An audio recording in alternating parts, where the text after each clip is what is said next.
રાજકોટ જિલ્લાના ધોરાજી પાસે ગમખ્વાર અકસ્માત સર્જાયો।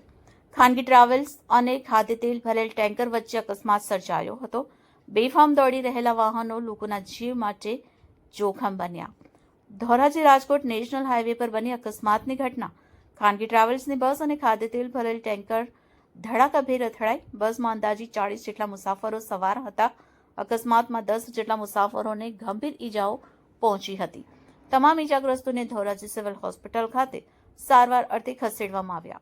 5 લોકોને ગંભીર રીતે ઈજા થતા વધુ સારવાર અર્થે જૂનાગઢ રેફર કરાયા। બસમાં મુસાફરી કરનાર એક યુવકનો હાથ કપાયો। ટેન્કરમાંથી તેલ રસ્તા પર ઢોળાતા લોકો તેલ લેવા પડાપડી કરી। ધોરાજી તાલુકા પોલીસ ઘટના સ્થળે પહોંચી અને અકસ્માતનો ગુનો નોંધી વધુ તપાસ હાથ ધરી।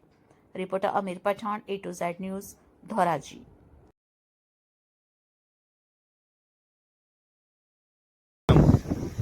મયુર ત્રિપાદ્રા મારું નામ છે। રામપુરમાં બસમાં હતો સવારે 7 વાગે રાજકોટ પોરબંદર બસવાળાએ આગળથી એને ઘણી બધી કંટ્રોલ કરવાની પૂરેપૂરી ટ્રાય કરી, પણ ટ્રક જે છે એવું જાણવા મળ્યું કે ભાઈ ટ્રક જે છે એ વચ્ચે આવી ગયો। એને જોયા વગર ટર્ન મારી દીધો। એમાં કેટલા જણાને ઇન્જર્ડ હશે? 5 જણા તો મેં જોયા।